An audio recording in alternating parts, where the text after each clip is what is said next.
بسم اللہ الرحمن الرحیم الحمد للہ رب العالمین والصلاة والسلام علی سید المرسلین وعلی آلہ وصحبہ اجمعین اما بعد فقد قال اللہ تبارک و تعالی فی القرآن المجید اعوذ باللہ من الشیطان الرجیم بسم اللہ الرحمن الرحیم وَلِكُلِّ أُمَّةٍ جَعَلْنَا مَنسَكًا لِيَذْكُرُوا اسْمَ اللَّهِ عَلَى مَا رَزَقَهُم مِّن بَهِيمَةِ الْأَنْعَامِ عن زید بن ارقم رضی اللہ تعالی عنہ قال اصحاب رسول اللہ صلی اللہ علیہ وسلم یا رسول اللہ ما هذه الاضاحی قال سنة ابیکم ابراہیم علیہ الصلاة والسلام قالوا فما لنا فيها یا رسول اللہ قال بكل شعرة حسنة قالوا فالصوف یا رسول اللہ قال بكل شعرة من الصوف حسنة او كما قال علیہ الصلاة والسلام۔ محترم سامعین و حاضرین جمعہ، گزشتہ ہفتہ کچھ باتیں قربانی کے تعلق سے آئی تھی کہ قربانی کن جانوروں کی جائے گی، ان کی عمر کیا ہونی چاہیے اور کن عیبوں سے پاک ہونا ضروری ہے۔ اسی کو آگے بڑھاتے ہوئے آج یہ سمجھیں کہ قربانی کی فضیلت کیا ہے، قربانی کا پس منظر کیا ہے، قربانی کا مقصد کیا ہے۔ یہ تمام باتیں موٹی موٹی ذہن میں رکھیں، پھر باتیں زیادہ سمجھ میں آئے گی۔ قربانی اللہ تبارک و تعالی کی جانب سے ایک عظیم عبادت ہے۔ اللہ تبارک و تعالی صرف ہم اور آپ پر قربانی کا حکم نافذ نہیں کیا، صرف ہم اور آپ کو قربانی کرنے کا حکم نہیں دیا، بلکہ ہم سے پہلے جو بھی لوگ آئے ہیں ان تمام کے اندر قربانی کا حکم تھا۔ پہلے نبیوں کی امتوں کے اندر بھی قربانی کا رواج رہا ہے اور قربانی وہ تمام امتیں کیا کرتے تھے۔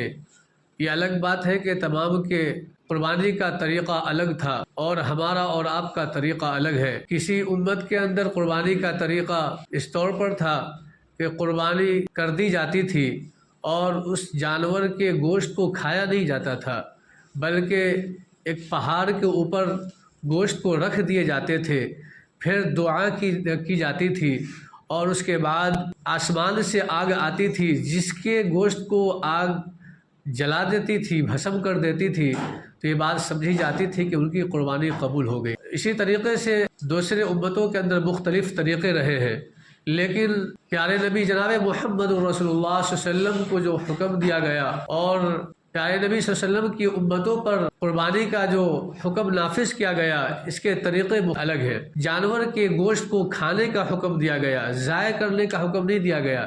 اس میں لوگوں کے نفع کا بھی خیال کیا گیا اور اس کے اندر اللہ تبارک و تعالی اس پر مستقل ایک ثواب بھی رکھا ہے۔ آنے والا جو مہینہ ہے قربانی کا مہینہ ہے، جسے ذی الحجہ کا مہینہ کہا جاتا ہے، اس مہینے کی فضیلتیں بھی آئی ہیں احادیث کے اندر۔ خاص طور پر ذی الحجہ کے پہلے عشرے کی فضیلت آئی ہے۔ پیارے نبی جناب محمد رسول اللہ صلی اللہ علیہ وسلم فرماتے ہیں کہ ذی الحجہ کے پہلے عشرے میں سے کسی ایک دن بھی اگر کوئی آدمی روزہ رکھتا ہے تو اللہ تبارک و تعالی ایک روزے کے بدلے میں 1 سال روزہ رکھنے کے برابر ثواب عطا فرماتا ہے۔ اسی طریقے سے 10 دنوں میں سے کسی ایک رات کے اندر کوئی آدمی عبادت کرتا ہے تو اللہ تبارک و تعالی اسے شب قدر میں عبادت کے برابر ثواب عطا فرماتا ہے۔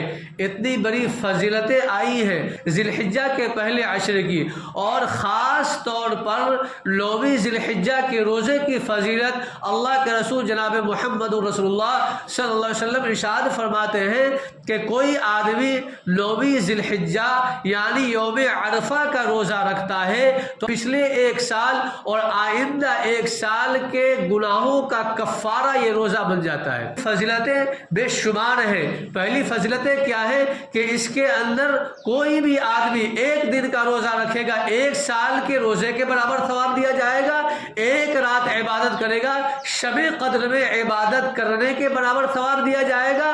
خاص طور پر 9ویں ذی الحجہ کا کوئی روزہ رکھے گا یعنی یوم عرفہ کا روزہ رکھے گا تو یہ روزہ 1 سال پچھلا اور 1 سال آئندہ دونوں کے گناہوں کا ایک کفارہ بن جائے گا.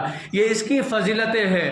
اور اللہ تبارک و تعالی قرآن کریم کے اندر جو سورہ فجر کے اندر جو 10 راتوں کی قسمیں کھائی ہیں، والفجر ولیال عشر، 10 راتوں کی جو قسمیں کھائی ہیں، جمہور کے قول کے مطابق یہی 10 راتیں مراد ہیں. 10 راتیں جو ہیں سراسر خیر ہے. اس کے اندر عبادتیں کرنی چاہیے اور اس کے اندر خیر کے کام کرنی چاہیے، عبادتوں سے اپنی زندگی کو معطر کرنی چاہیے. لیکن آدمی زندگیوں کو عبادتوں سے معطر نہیں کرتا ہے، غفلت اور سستی میں رہتا ہے اور ان کی فضیلتوں کو سمجھنے کی کوشش نہیں کرتا ہے. لیکن ہمیں سمجھنے کی ضرورت ہے اور سمجھ کر اس پر عمل کرنے کی ضرورت ہے. بہرحال اللہ تبارک و تعالی قربانی کا حکم دیا.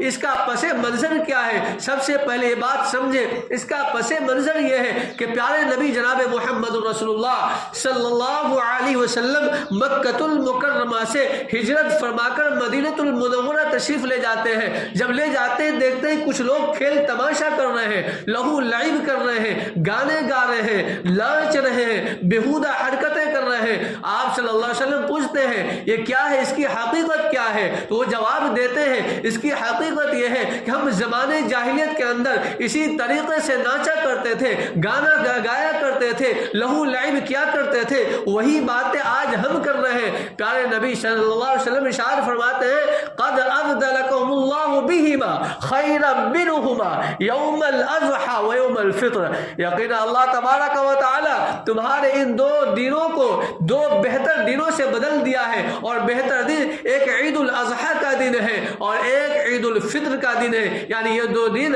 اللہ تبارک و تعالی نے عطا کیا ہے اور دیا ہے. اس کے اندر عبادتیں بھی کرنی ہے. یہ عبادتیں جانی اعتبار سے بھی کرنی ہے، مالی عبادتوں سے بھی کرنی ہے. جانی عبادتوں سے یہ حکم دیا گیا 2 رکعات عید الاضحی کی نماز پڑھنی ہے. اور اگر کسی انسان کے اوپر قربانی واجب ہے تو انہیں قربانی کرنی ہے، لیکن قربانی ہر کسی پر واجب نہیں ہے. اس ایام قربانی کے اندر احراق الدم ہی جو اصل ہے. احراق الدم کے علاوہ یعنی قربانی کرنے کے علاوہ، قربانی کے جانور کو ذبح کرنے کے علاوہ اللہ تبارک و تعالیٰ کے نزدیک کوئی بھی عمل زیادہ محبوب نہیں ہے. یہ حضرت عائشہ رضی اللہ تعالیٰ عنہ کی بھی روایت ہے، وہ باتیں آگے آئیں گی. بہرحال اس کا پس منظر یہ ہو گیا. اس کے بعد یہ کہ اس کا مقصد کیا ہے. حضرت زید بن ارقم رضی اللہ تعالیٰ عنہ کی روایت جو ابھی پڑھی گئی ہے کہ اے اللہ کے رسول جناب محمد رسول اللہ صلی اللہ علیہ وسلم کہ یہ قربانی ہے کیا؟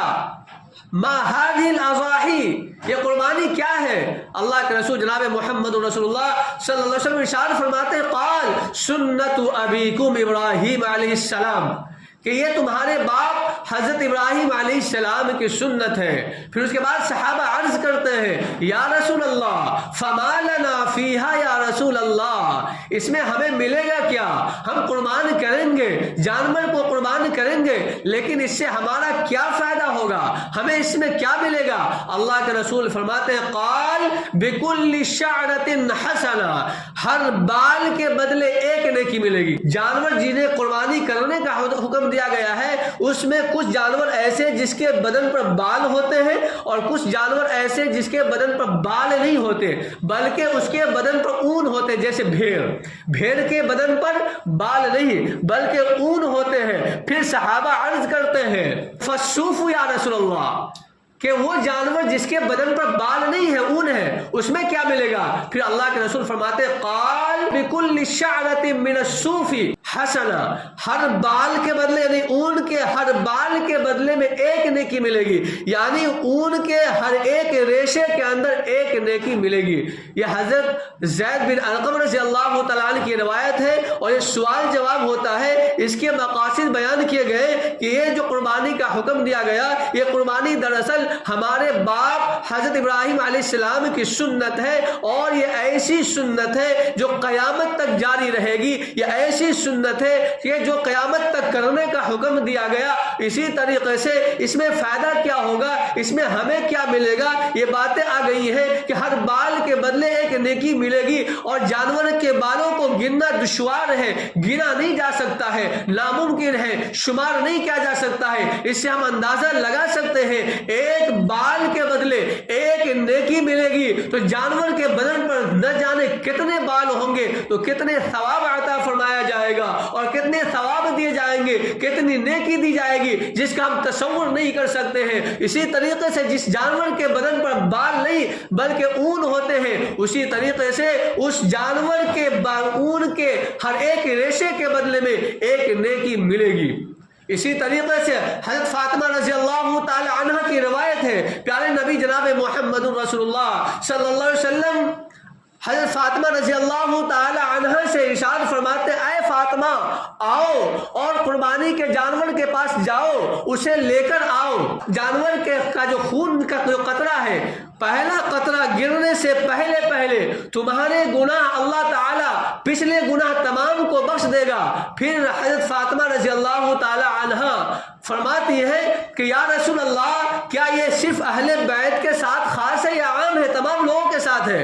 اللہ کے رسول فرماتے ہیں صرف اہل بیت کے ساتھ خاص نہیں ہے بلکہ یہ عام ہے، تمام مسلمانوں کے لیے ہے۔ کوئی بھی انسان قربانی کرے گا تو اس کے لیے یہ باتیں ہیں کہ خون کا قطرہ گرنے سے پہلے اس کے پچھلے تمام گناہ معاف ہو جائیں گے۔ قربانی کرنے میں دل غم زدہ نہیں ہونی چاہیے اور دل رنجیدہ نہیں ہونی چاہیے۔ تم خوش دلی سے قربانی کیا کرو، تم خوش دلی سے قربانی کیا کرو۔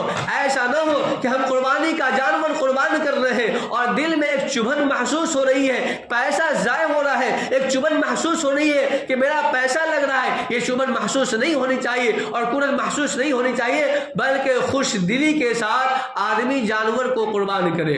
اسی طریقے سے ایک روایتوں کے اندر پیارے نبی جناب محمد رسول اللہ صلی اللہ علیہ وسلم کا عمل بتایا گیا کہ پیارے نبی جناب محمد رسول اللہ صلی اللہ علیہ وسلم مدینہ المنورہ کے اندر 10 سال مقیم رہے۔